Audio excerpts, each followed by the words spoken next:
If your hips or pelvic floor feel tight during pregnancy, this 10-minute hip mobility flow is for you. I'm Dr. Mae Hughes, a pelvic floor physical therapist and pregnant with baby number 3. This mobility flow is specifically designed to help relieve tension in your hip and lumbopelvic region. You don't need any equipment other than yourself and a mat. So let's go ahead and get started with a child's pose. So you're gonna meet me in all fours, then sit back onto your heels and reach your arms out long. Rest your forehead on the mat. Inhale through your nose, expanding your ribs 360 degrees. And then exhale, let it go. Inhale into those ribs. Feeling your sits bones spread and lengthen and lower back expand. And then exhale, let it all go. Inhale, expand. Exhale, let it go. Inhale, expand. Really try and feel this lower back region, bra strap region expand, and then exhale, let it go. Moving on to an adductor rock back, meet me in all fours, extend your left leg long. You're going to inhale as you sit back onto your heel, exhale as you rock forward. As you inhale, you're going to feel the sits bones spread and feel a stretch in that inner thigh. And then exhale, just rock forward. Your adductors have attachments on the pelvis, share attachments with your pelvic floor, so releasing tension in your adductors can help to release tension in your pelvic floor as well. Stay in this position, meet me in all fours, extend the left arm up towards the ceiling, exhale, thread the needle underneath that right arm.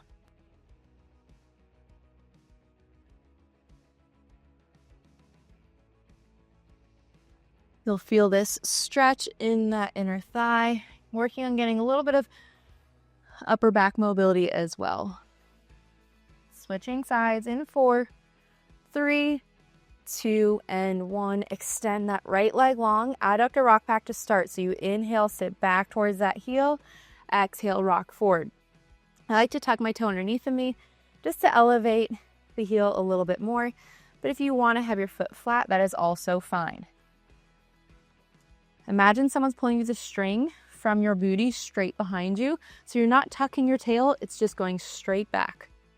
For 4, 3, 2, 1, meet me back to start. Inhale, reach the right arm up long.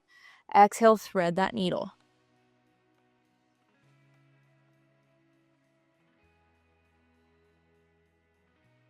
Just further deepening that inner thigh stretch.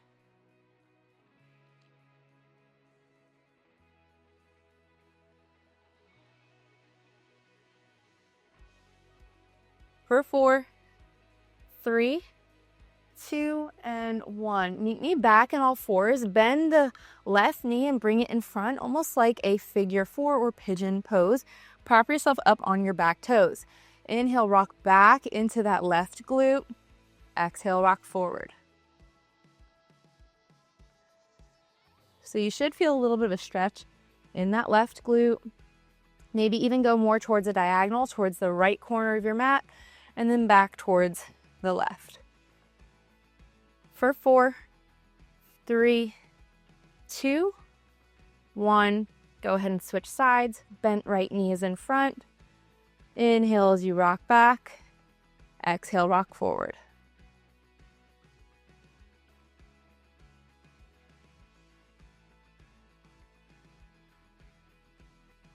This is one of my favorite movements to release tension that builds in the back side of the body from all the gripping that we are doing to keep ourselves upright during pregnancy. We've got 4, 3, 2, and 1.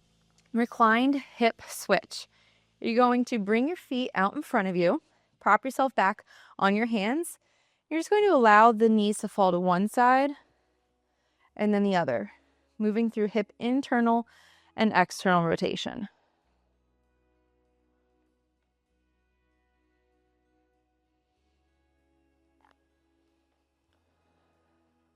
Hip internal rotation is just as important as external, even though external seems to get all of the fame with things like clamshells. For 4, 3, 2, and 1. Now meet me on your mat, almost in this 90-90 position. So one bent knee is in front, one is behind.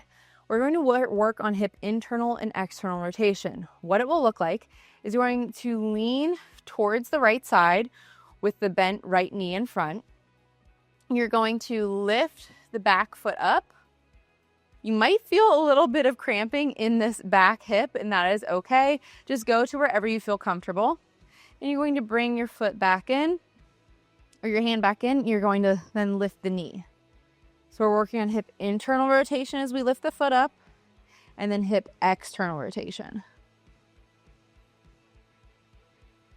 You might need to move your body a little bit, rotate over the trunk, over that front right knee. A lot of people skip out on hip internal rotation, but it helps to open the bottom part of your pelvis, which is where baby will have to exit the birth canal. So it actually is really helpful for improving space in the pelvis for birth. We've got 3, 2, and 1. Go ahead and switch sides.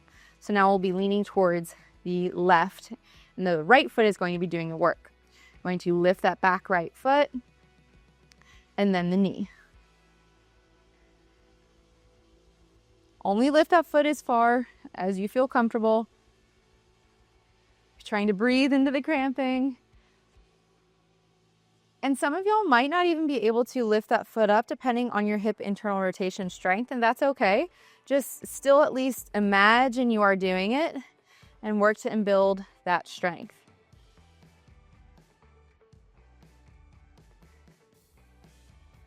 After this, you'll meet me on all fours for a quadruped hip rainbow.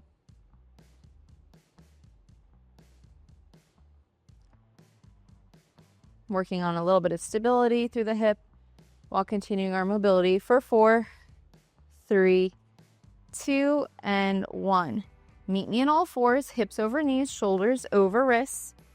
Inhale through your ribs, expanding 360 degrees. Exhale, zip up the core as you blow out through pursed lips.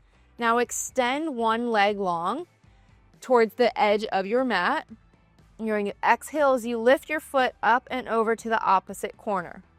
Imagine there is a glass of water on your back, and you're doing everything possible to keep your pelvis still so that you don't spill that glass of water. Lifting your foot no higher than the height of your hip. Press your hands down into the mat. I just caught myself sinking my chest towards the ground. Stay strong through that chest and upper back. For 4, 3, 2, and 1. Extend that right leg out long, or whichever leg you didn't do. And we're just going from corner to corner of your mat. Stay lifted through the chest, gaze towards the top of the mat. You should not feel this in your lower back. If this bothers your wrists, you can always come down to your forearms. I know it's common to develop carpal tunnel during pregnancy, and sometimes that pressure on your wrist just doesn't feel good. We've got 4, 3, 2, and 1. Meet me in a half kneeling position. We're going to bring that left knee forward. Gently tuck your pelvis underneath of you so you're not arching through your back. We're going to work on hip shifts. What this will look like is you're going to inhale as you rotate your trunk in towards the front knee, as you also sit back into this glute. And you're going to exhale and rotate away from that front knee. So inhale, rotate in towards it, feeling a stretch through that back glute, and then exhale, rotate away. As you inhale and rotate in, you should feel lengthening through that glute. For 4, 3, 2, 1. Go ahead and switch sides. Right knee is in front. Tuck the tailbone underneath. Rotate away as you exhale. Inhale, rotate in towards. Feel that stretch through the glute. This is our last movement before we make our way down to child's pose to finish off with diaphragmatic breathing. for 4, 3, 2, and 1. Meet me back in child's pose, just like we started. Sit back on the heels, bring the knees wide to accommodate that growing belly. Walk your arms out long, rest your forehead on the mat. Inhale through your nose, expanding 360 degrees. And exhale, let it go. Inhale, expand. Really feel the anal sphincter expand. Feel the sits bones expand as you try and breathe into this lower back. And exhale, let it go. We tend to develop a lot of tension in the back side of the pelvic floor during pregnancy, from gripping our glutes to help us stay upright. So we need to find length through this region. For 4, 3, 2, 1. Congratulate yourself on making it through this 10-minute hip mobility flow, and also just congratulate yourself on taking time to improve the way your body feels during pregnancy. Even though it's only 10 minutes, I know sometimes if you are busy or if you got other kids at home, it can feel like a lot to set this aside a time. So thank you for being here. And if you found this mobility flow helpful, I would love for you to leave a comment below and let me know what you would like to see next, whether that's something for sciatica or pubic bone pain, rib pain. Let me know in the comments below, and make sure you subscribe so you never miss a video.